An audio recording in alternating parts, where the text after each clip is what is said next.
Hello friends, मैं doctor Rameet Kaur Ahuja medical and research centre से। आइए आज हम लोग कुछ एंडोमेट्रियोसिस के बारे में कुछ इम्पॉर्टेंट बातें करते हैं।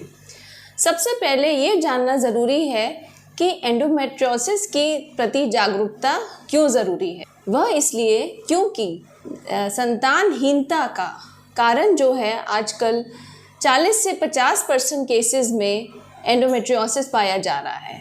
एंडोमेट्रियोसिस क्या है? एंडोमेट्रियोसिस एक ऐसी सिचुएशन है जिसमें बच्चेदानी यानी गर्भाशय की सबसे अंदर वाली परत बाहर जाके अन्य स्थान पे जाके डिपॉजिट हो जाती है, यानी कि जम जाती है।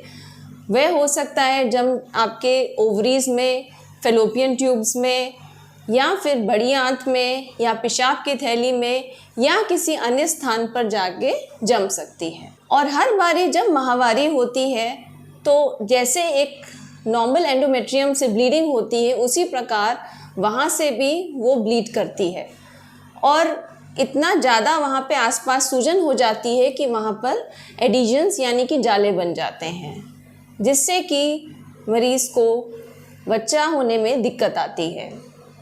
इसकी वजह से ट्यूब्स भी ब्लॉक हो जाती हैं और एग्स भी ओवरीज में कम बनते हैं। आइए जानते हैं इसके लक्षण क्या हैं। हमारे पास मरीज़ कुछ स्पेशल सिम्टम्स के साथ आती है। सबसे इम्पॉर्टेंट सिम्टम है इसका माहवारी के समय अत्यधिक दर्द होना। ज़्यादातर लेडीज़ समझती हैं कि अगर पीरियड्स के टाइम पेन हो रहा है तो वो एक नॉर्मल है, तो ये इसको सामान्य मानने की गलती ना करें, अपने डॉक्टर को ज़रूर कंसल्ट करें। दूसरा लक्षण है पेट के निचले हिस्से में दर्द होना, जिसको हम लोग क्रॉनिक पेल्विक पेन कहते हैं। मरीज़ हमेशा कहती है मेरे पेट के निचले हिस्से में दर्द रहता है, अल्ट्रासाउंड कराने पर भी कुछ नहीं आता है और तरह तरह के पेन किलर्स लेती रहती है, लेकिन आराम नहीं आता। तीसरा इसका लक्षण होता है संतानहीनता। कितनी भी दवाइयाँ खा लें लेकिन प्रेगनेंसी नहीं होती ऐसे पेशेंट्स में। सेक्सुअल कांटेक्ट के टाइम पे पेन होना, जिसको हम लोग डिस्पेरूनिया कहते हैं, या मोशन पास करते समय दर्द होना, या फिर अगर ये एंडोमेट्रियोसिस पेशाब की थैली यानी ब्लैडर में है तो ब्लीडिंग भी हो सकती है और उसके अलावा यूरिन पास करने में पेन भी हो सकता है। जब ऐसी मरीज़ किसी प्रकार के लक्षण के साथ हमारे पास आती है, सबसे पहले हम लोग उसको अल्ट्रासाउंड एडवाइस करते हैं। अगर वो अनमैरिड है तो हम लोग ट्रांस एब्डोमिनल अल्ट्रासाउंड करते हैं। अगर पेशेंट मैरिड है तो हम लोग ट्रांसवेजाइनल स्कैन करते हैं। अल्ट्रासाउंड में हम लोग को क्या क्या चीज़ें मिल सकती हैं? एक सबसे इम्पॉर्टेंट फाइंडिंग है वो होती है चॉकलेट सिस्ट। चॉकलेट सिस्ट क्या है? चॉकलेट सिस्ट एक ऐसी सिस्ट है जिसमें माहवारी का खून जमा होता है, क्योंकि एंडोमेट्रियोसिस जो है अगर ओवरी में हो तो हर बारी माहवारी के समय उसी प्रकार से ब्लीडिंग होती है ओवरी के अंदर जिस प्रकार से यूट्रस में होती है, क्योंकि ओवरी के पास निकलने का रास्ता नहीं है तो वहीं पे इकट्ठा होकर वो एक चॉकलेट सिस्ट बनाता है। और अल्ट्रासाउंड में हमको अलग तरीके की अपीयरेंस देती है और एक इस अपीयरेंस को हम लोग कहते हैं ग्राउंड ग्लास अपीयरेंस। दूसरा हमको अल्ट्रासाउंड में दिखाई दे सकते हैं एंडोमेट्रियोटिक नोड्यूल्स, जो कि कॉमनली हमको यूट्रस की पिछली दीवार पर और बड़ी आंत के बीच में मिलते हैं, जिसको हम लोग रेक्टोवेजाइनल नोड्यूल बोलते हैं। या कभी कभी हमको ब्लैडर के अंदर भी यानी पेशाब की थैली के अंदर भी एंडोमेट्रियोटिक नोड्यूल मिल सकता है। अगर ऐसी फाइंडिंग्स हमको मिलती हैं तो हम उसको MRI के द्वारा कंफर्म करते हैं। लेकिन कभी कभी अल्ट्रासाउंड में कोई फाइंडिंग नहीं मिलती, MRI में कोई फाइंडिंग नहीं मिलती, तो हम लोग कैसे जान सकते हैं इस पेशेंट को एंडोमेट्रियोसिस है? तो इसका आंसर है लैप्रोस्कोपी। लैप्रोस्कोपी द्वारा हम लोग ना केवल जान सकते हैं कि इस पेशेंट को एंडोमेट्रियोसिस है, बल्कि हम लोग उसको ट्रीट भी कर सकते हैं।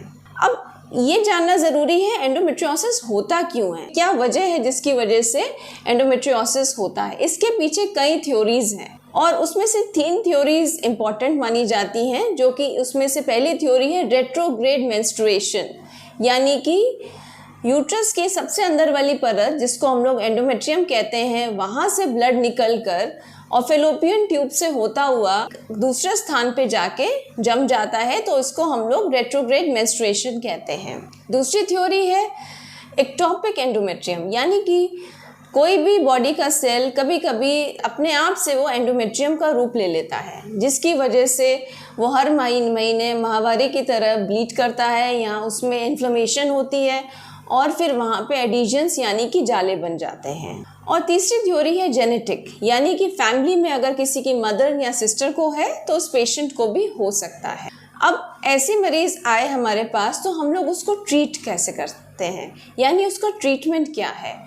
तो ट्रीटमेंट इन बातों पे निर्भर करता है। सबसे पहली बात, पेशेंट की एज क्या है, क्या वो उसको प्रेगनेंसी चाहिए और उसके सिम्टम्स कैसे हैं, और दूसरा हमारी फाइंडिंग्स क्या हैं, अल्ट्रासाउंड में या एमआरआई में या लैप्रोस्कोपी में।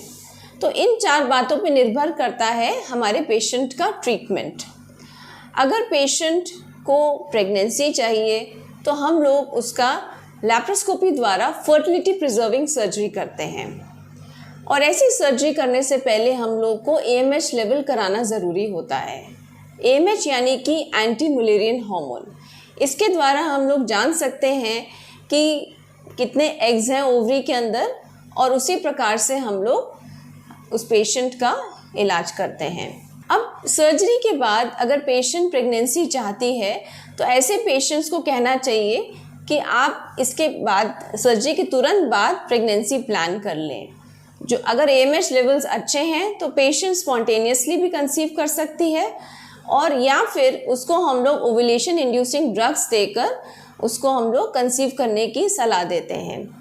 और अगर AMH लेवल्स बहुत कम है, यानी उसके पास अपने अंडे नहीं हैं, तो उसको IVF विद डोनर oocytes की सलाह दी जाती है।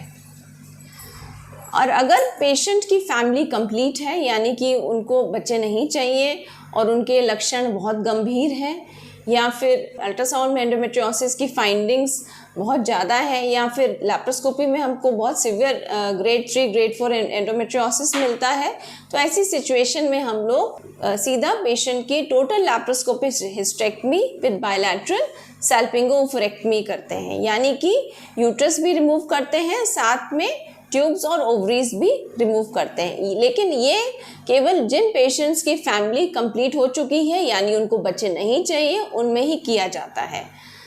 जहाँ पर हम लोग फर्टिलिटी प्रिजर्विंग सर्जरी करते हैं, उन केसेस में हम लोग पेशेंट को ये ज़रूर बताते हैं कि एंडोमेट्रियोसिस एक प्रोग्रेसिव डिजीज़ है, यानी कि ट्रीट करने के बाद दोबारा भी आ सकता है और रिकर भी कर सकता है, दोबारा हो भी सकता है। तो ऐसे पेशेंट्स को फॉलोअप में रहना बहुत ज़रूरी है, और जितनी जल्दी हो सके ऐसे पेशेंट्स अपनी फैमिली ज़रूर कंप्लीट करें। और इसके अलावा अन्य बातें हैं इसके बारे एंडोमेट्रियोसिस के बारे में। यदि आपको कोई जानकारी चाहिए तो आप कमेंट बॉक्स पे क्वेश्चन कर सकते हैं, क्वेश्चन डाल सकते हैं जिसका आपको जवाब मिलेगा। तो ये सब था आपके एंडोमेट्रियोसिस की जानकारी के बारे में। Thank you so much.